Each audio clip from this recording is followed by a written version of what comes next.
5 तारीख को चुनाव आयोग की वेबसाइट पर उन्होंने कहा कि वोटिंग का डाटा 61.19% था और नायब सिंह सैनी के बोलने के बाद कि हमने सब कुछ व्यवस्थित कर लिया है, वोटिंग डाटा 67.90 हो गया। 6.70 वोट प्रतिशत बढ़ा, यानी कि 13,74,977 वोट बढ़ गए।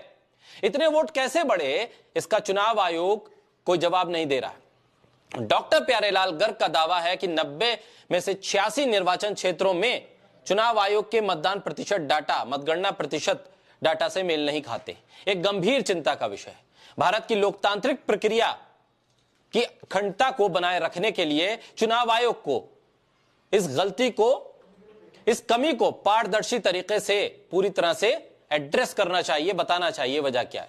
वोट फॉर डेमोक्रेसी के सदस्य पीएल गर्ग कहते हैं कि हरियाणा में मतदान समाप्त होने के बाद चुनाव आयोग ने शाम 7 बजे के आसपास कुल मतदान का 61% बताया कि इतने वोट पड़े। 24 घंटे के बाद यह संख्या 68% हो गई। कैसे इतने अधिक अतिरिक्त वोट कब और कैसे डाले गए, कम से कम स्पष्टीकरण तो आना चाहिए। हरियाणा में सिर्फ 4 सीटों पर जितने वोट पड़े उतने गिने गए। 90 में से 86 सीटों पर 500 से 1000 वोटों का अंतर है। ये वोट पड़े थे तो कहां गए? ईवीएम सील होने के बाद वोट कैसे बढ़ गए? मतदान के 2 दिन के बाद वोट कैसे बढ़े? पंचकुला में 46,103 वोट बढ़े, यहां कालका सीट बीजेपी जीत गई। अंबाला में 8,315 वोट बढ़े, बीजेपी 7,277 वोट से जीत गई। कुरुक्षेत्र में 24,982 वोट बढ़े, लाडवा की सीट बीजेपी जीत गई।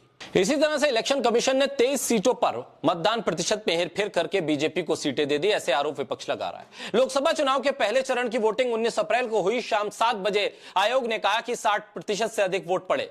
फाइनल आंकड़ा 11 दिन के बाद 30 अप्रैल को आया, मतदान प्रतिशत बढ़कर 66.14 हो गया। दूसरे चरण की वोटिंग 26 अप्रैल को हुई। शाम 7 बजे आयोग ने कहा 61% वोट पड़े। फाइनल आंकड़ा 4 दिन के बाद आया, 30 अप्रैल को दिया गया। मतदान प्रतिशत 66.71 हो गया। इसी तरह बाकी चरणों के फाइनल आंकड़े 4 से 5 दिन के बाद आए। चुनाव आयोग ने लोकसभा चुनाव में सभी चरणों के में 7 जून को जो आंकड़ा